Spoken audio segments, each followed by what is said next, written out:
The official residence of the OIC of the Abilipitiya Police Crimes Division came under attack last night. According to police media spokesperson SSP Ajit Rohana, the residence had been shot at with a T56 assault rifle or similar weapon. The residence of the Abilipitiya Police Crimes Division OIC came under attack at around 11:30 p.m. yesterday. According to a correspondent in the area, several individuals, including the OIC's family, had been inside the house when the shooting took place. The police officer's wife is also an officer attached to the Abilipitiya Police. When I was in my room, I heard a sound. I stepped out of my room. I could not believe that we were shot at. It was only later that I realized that the sound I heard was gunfire. My parents were awake. They came out of their rooms as well. We do not have any personal enemies. Police media spokesperson SSP Ajit Rohana notes that they have been unable to identify the suspects connected to the incident as yet.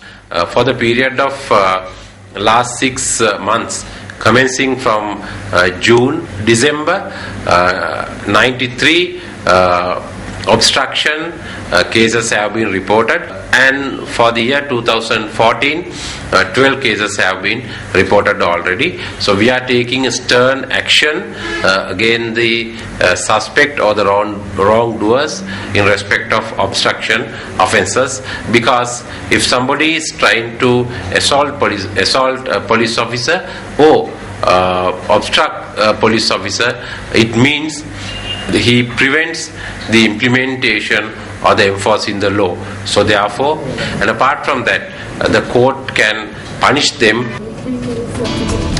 Still in local news, the Democratic Party convened a media briefing today to raise awareness, rather make clarifications regarding a book that allegedly insults the leader of the party, former Army Commander Sarath Fonseca. This book is named Prabhakaran Yalyupadi. The first page contains a picture of Prabhakaran and myself. There were around 1,000 books. We are leaving it to the police to find these books. The published books have caused disrepute, and I feel this is an attempt to ruin my political career. As an army commander who won the war, I see this as an act which belittles the service I rendered. It also disrespects our war heroes.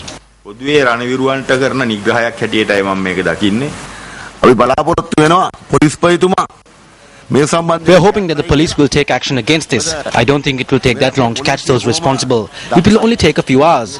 We have footage. That is why we believe that the police will take legal action against them. If the rulers of the country did not do this, and if they did not aid this, then they should be able to disclose the perpetrators.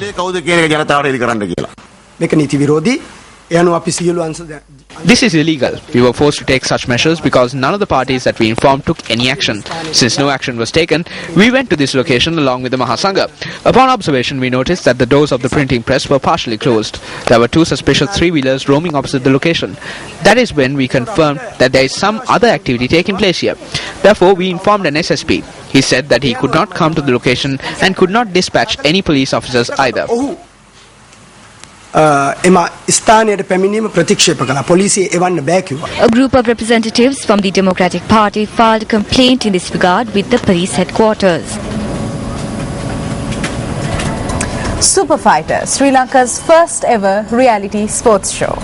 Well, the third round of trials to select the final 100 contenders for Super Fighter Season 1 concluded at DS Senanayake College in Ampara today.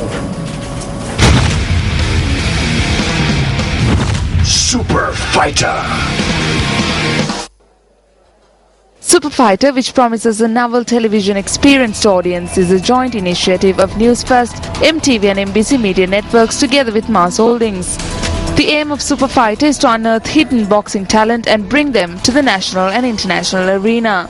Contenders from the final 100 from the Ampara and Batticaloa districts were selected today, and a training camp for the participants took place yesterday. Over 300 potential contenders took part in the training camp. Trials took place for the 300 participants as they competed in the weight categories of 49 kilograms up to 52 kilograms and up to 56 kilograms to 60 kilograms. Incidentally, trials take place on a boxing ring built to international specifications. How many would be selected to the final 100 from the Ampara and Batticaloa district to compete in Sri Lanka's first ever sports reality program, Super Fighter? You can catch the action tomorrow night at 10:30 on our sister channel, Sirius TV.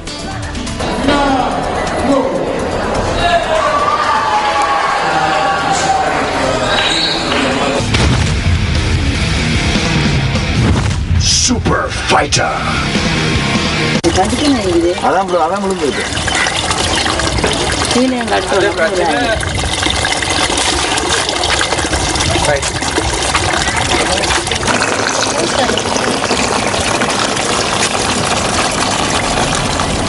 You just witnessed some visuals of the manner in which people in certain areas of Jaffna obtain water for their day-to-day needs. Now tonight's Newsfirst takes an in-depth look at the difficulties faced by the people of Jaffna in obtaining water. For 3 decades, Jaffna was battered by the war. Normalcy has finally returned to the livelihoods of the people in Jaffna. However, one of the major obstacles that they face is the inability to obtain clean water. Over 650,720 persons residing in Jaffna solely depend on well water to fulfill their drinking water needs. The water obtained from the well bottom too is not suitable for consumption.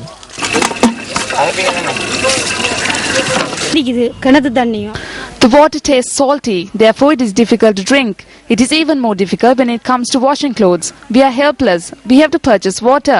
We want water to be supplied to the houses. 29 small tanks supply water to the Jaffna Peninsula, but this too has been restricted to just 2 hours. Coastal areas in the Jaffna Peninsula are the most affected areas due to this crisis. இடம்பெயர்ந்தெல்லாம் வந்து கொட்டல்கள் போட்டிருக்கணும் தண்ணி வர்றது குறைவு சரியான பத்தாது காலையில் வந்து 8 மணிக்கு தான் தண்ணி வரும் 8 மணிக்கு வந்தால் 9:30க்கு தான் நிப்பாட்டிவினோம் நிப்பாட்டினா எங்களுக்கு தண்ணி காணாது என்னென்னு சொன்னால் எங்களுக்கு கிணறு இங்கே இல்லை குடிநீர் இங்கே தட்டுப்பாடாக தான் இருக்குது மக்களுக்கு போதிய அளவு நீர் எந்த நேரமும் கிடைக்கிறே இல்லையா யாழ்ப்பாணத்தில் விவசாயிகளுக்கு தண்ணி தட்டுப்பாடு நிறைய இருக்குது அதனால எங்களுக்கு தண்ணி தேவை இங்கே போதாது மழை குறைவு யாழ்ப்பாணத்துக்கு இந்த வழியில் வந்தாலும் எங்களுக்கு தண்ணி வேற தான் எங்களுக்கு முக்கியம். Senior lecturer at the Faculty of Agriculture at the University of Jaffna, Dushanti Mihundan, says that the water crisis in the Jaffna Peninsula has been prevalent since the 1940s.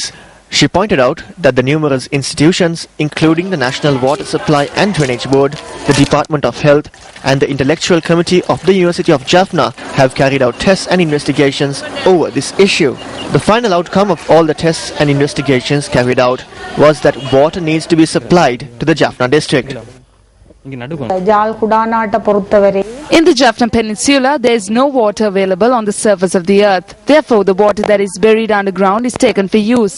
We conducted a study regarding this water crisis over the past 6 years. We identified 4 key issues over here. That is the high concentration of salt, the high concentration of nitrate in the water, and the high density of water. However, these issues were not identified in one single area, but in different areas. When certain people in Jaffna cry for water, there are some who say otherwise.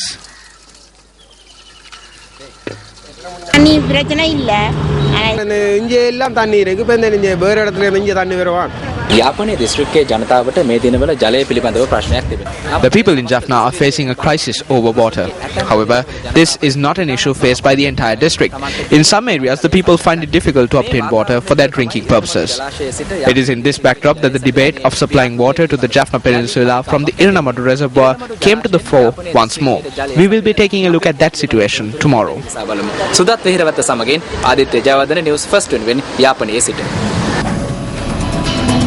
Moving on to news from the political arena, the annual general meeting of the former UNP Parliamentarians Association was held today. That's right. Now, the Leadership Council of the UNP and the reasons for the party's current setbacks were broadly discussed at the AGM. The former United National Party Parliamentarians Association is comprised of senior MPs who represented the House of Legislature since the 1970s. The new office bearers for the year 2014 were selected today, and former UMP MP Chandra Gangkanda was selected as the new chair of the association.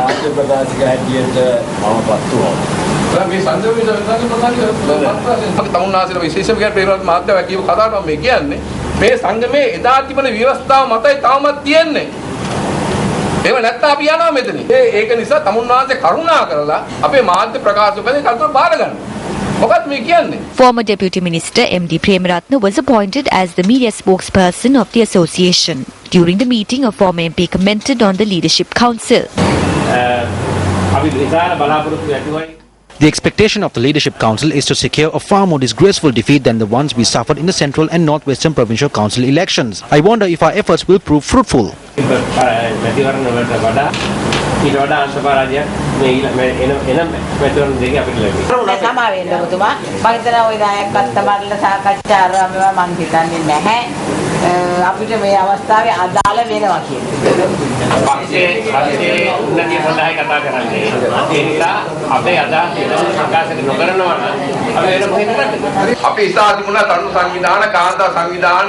The youth organization, the women's organizations and other organizations that were active back then have perished and the party has been destroyed. The link with the villagers was lost. But remember this, if we try to protect someone, then these organizations will not be of any use. Let me tell you this, the people are suffering because of the United National Party. Why? There are many ways that the opposition can topple the government. But are we using those methods? If people are hoping to gain ministerial portfolios and enter politics through the national list, then please forget about it and start working to uplift the party.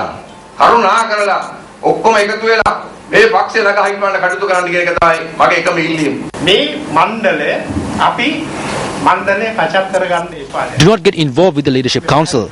Those who want to go have left. Our former deputy leader should go there. After he goes there, the Leadership Council will be corrected. Let's allow him to go.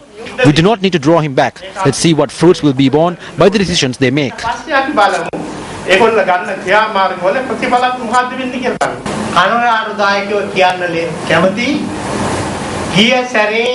I am sorry to say that even I picked a fight when opportunities were given to express views last time.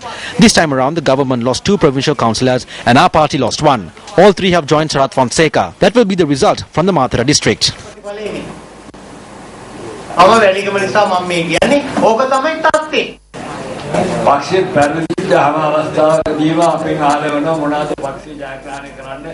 When the party suffers defeat, they seek advice on how to steer the party to victory.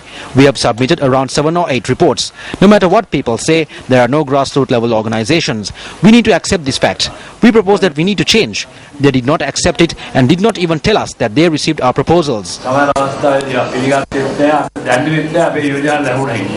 Meanwhile, 2 proposals were presented before the AGM today. Associations and make a necessary to create a leadership council.